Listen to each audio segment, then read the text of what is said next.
is behind us. And now, as you heard from the judge, there was another motion filed with regard to an alleged a public health law violation, which we'll deal with, which we'll have our answer in before the next court date. And then we're proceeding along that way. We're fast reaching the pretrial stage, and we're hurtling towards the trial stage. So with that, I'll open up the floor for questions. So what is your reaction to the defense's assertion in this motion that the DNA testing is in violation of the state's health law? I said if I was running a blood bank, I'd be very nervous. But since I'm not nervous at all. Did the judge say exactly why he made the decision he made? Well, it's in a very comprehensive motion. I'm sorry, a very comprehensive decision. Andrew, do we know how long that motion is? 27 pages. I skimmed it, but I haven't really looked at it. But those 27 pages worth of explanation, and so it was spelled out in that motion, which I haven't had the chance to look at. I know that you're focused on this case, but does this decision set a precedent, do you feel, for this type of DNA? Well, as Dr. Harris said, this decision and this litigation marks, I think, a significant step in forensic DNA analysis, similar to, first you had the use of DNA in the forensic setting, which was RFLP, and then you had the switch from RFLP to STR. Now we're seeing that transition from STR to whole genome sequencing, SNP to SNP comparisons, and this is where we're headed in the science. If you look at STR, STR looks at 20 loci. This technology looks at hundreds of thousands of loci. So I think when it started, RFLP looked at 7 loci. For CODIS purposes, STR looks at 20. This technology looks at hundreds of thousands of differences along our genome, hundreds of thousands of areas of polymorphism, meaning where we as humans differ from one another. So that is a very discriminating and exact technique, and again, it just mirrors the all the other fields, forensic fields and scientific fields that use this evidence. So I think the criminal justice system is sort of caught up today. Ray, bottom line, I'm sorry. I'm just gonna. So yeah. So there was a question from one of the reporters with regard to there's a public health law that requires if you're going to do certain testing, that the lab has to be licensed in New York State. There are, and we'll answer it in more in depth, but real quick, that would seem to apply to people who are doing diagnostic work, like if you're doing blood centers, blood testing centers, and which means you're doing actual clinical work, where you're actually withdrawing blood from a human subject, as well as other reasons why we deem it not to be applicable in this case. And again, we went through the FBI for all of our DNA. So we followed the rules and the mandates brought down nationally by the FBI. What should the layperson understand about how this bolsters the prosecution's case? Wow, that was really very impressive.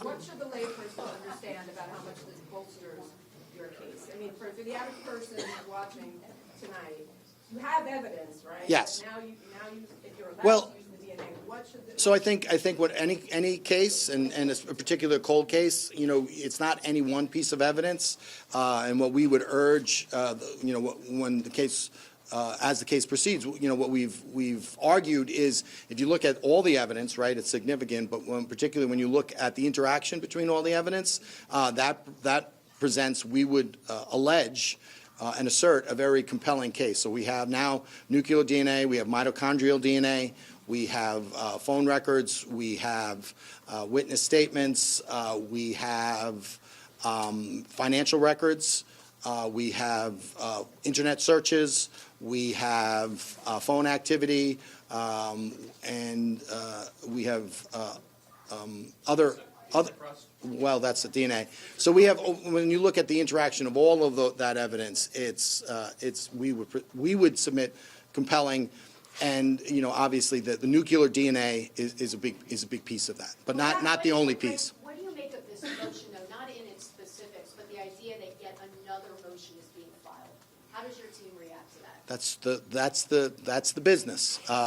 We put our case together, and the defense challenges that case any way, shape, or form.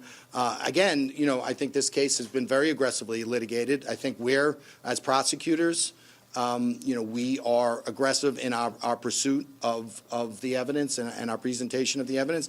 The defense has been, equally so on the other side. So that's how it goes. Having done this for a while, that's just, there's always the next hurdle, there's always the next challenge. So we'll just deal with it on a one-on-one basis. Go ahead. When do you expect the trial to commence? Well, I think that's up for the judge to decide, but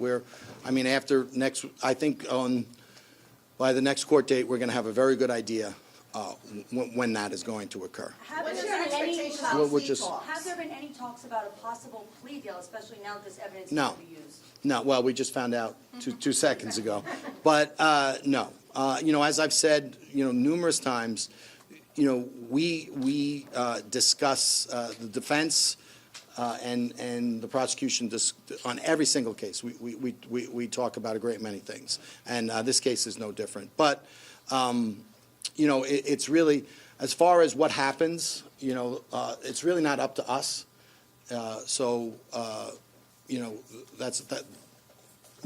There's only one person who makes that decision, and I don't have access to that person. So I'm in the dark really as much as you guys are. Does this back in chambers, you just said full steam ahead for trial, but was there any discussion about multiple trials? Well, that's what the severance motion is, and when you look at the evidence, again, the evidence that, as all of the evidence comes together and is woven together, one piece of evidence necessarily proves the evidence against multiple victims. So for that reason, we think the evidence in this case is inextricably intertwined, and as such, it's appropriate to be tried as one trial. Obviously, defense disagrees, and the judge will make that decision. Does this ruling help strengthen that? Because this DNA kind of ties a lot of those cases together. I think that's one of the, it does, because I think that's one factor where we have the nuclear DNA as to a number of the witnesses, a number of the victims. And again, that's just another factor which weaves these cases together. I think we're up to 9, this applies to 9 hairs, I believe, over, a number of witnesses, I believe. How many witnesses? How many victims? 6 victims. So obviously, that's a key factor in this case being inextricably interwoven. Can you speak for the victims' families? I'm sorry? Can you speak for the victims' Would they like to families? say anything? Would they like to No, say they're not going to say anything. How are they feeling today? Well, I think they're feeling. I think they're feeling relieved, and I think they're happy and pleased with the decision. About the evidence, can you say, at this point, has the defense gotten all the evidence at this point, or do you still have to get them some? And where, I know you usually say, it's this many terabytes, this many pages. Well, when you talk about evidence, right, they've certainly gotten all the evidence in this case. Now, whether or not they've gotten every single piece of paper that was ever even tangentially related to this case from 1993 to the present date, that's another question. But they have all the evidence. Now it's a question of, really painstakingly going through and making sure they get every single document.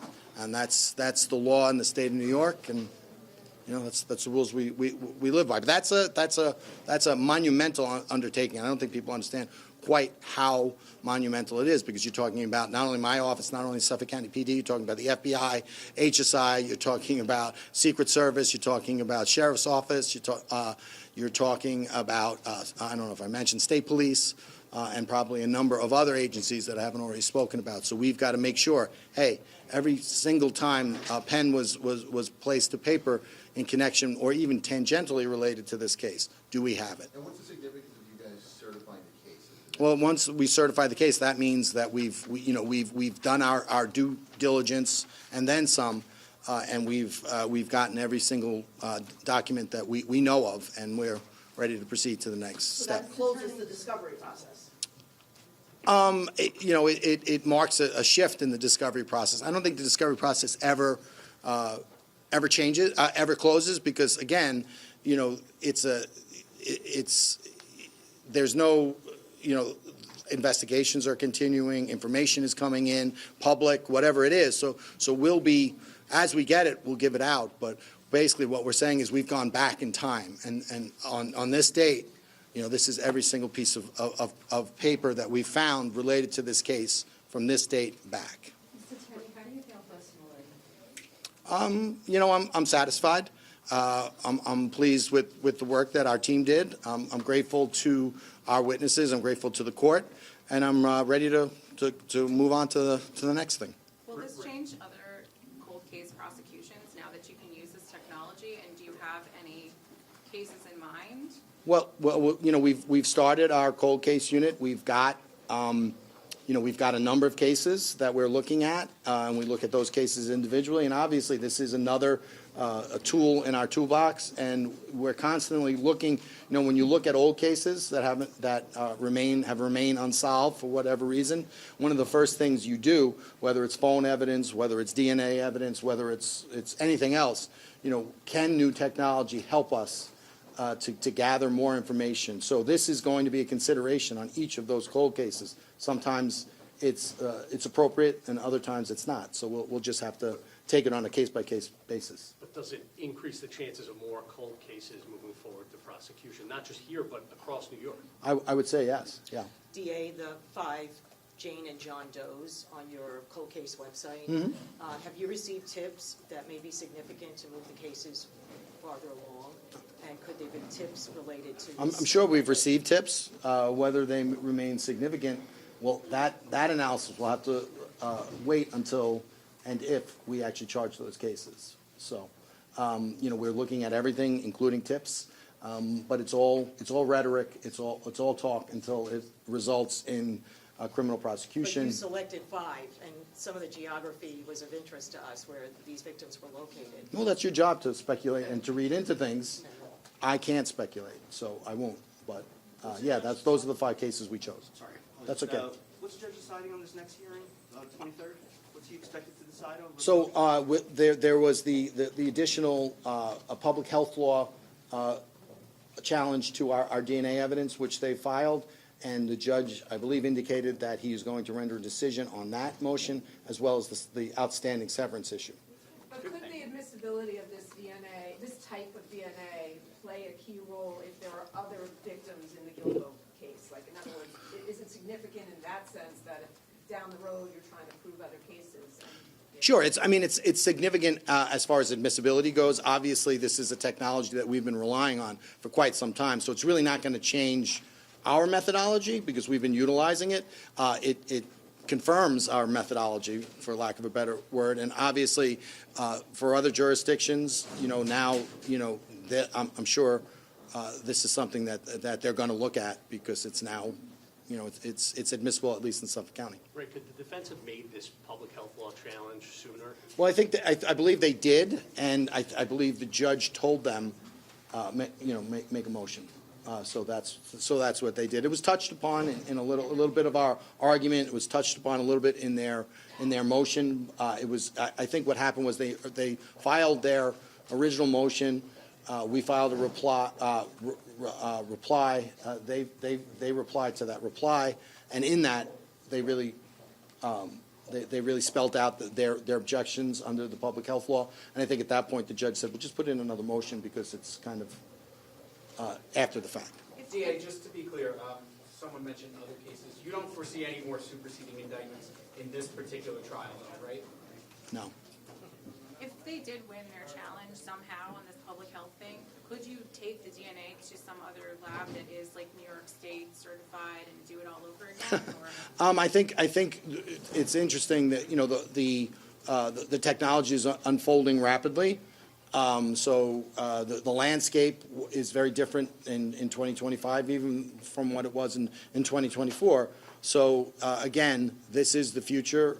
More in the beginning, Astrea was sort of the one lab. Now there are more.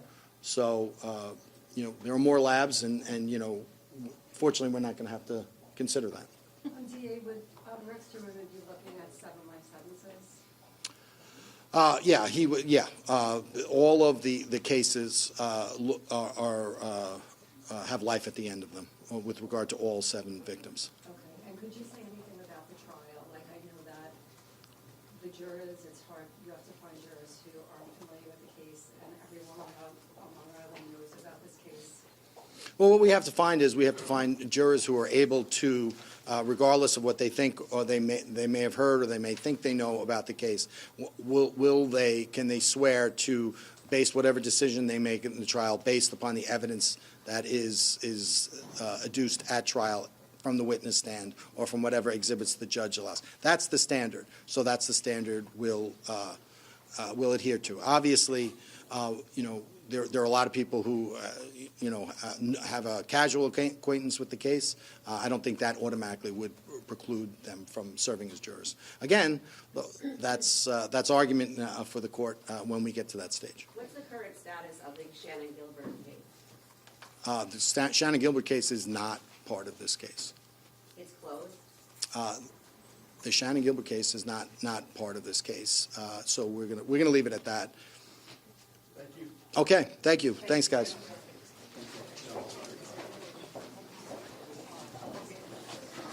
Hey, Ray.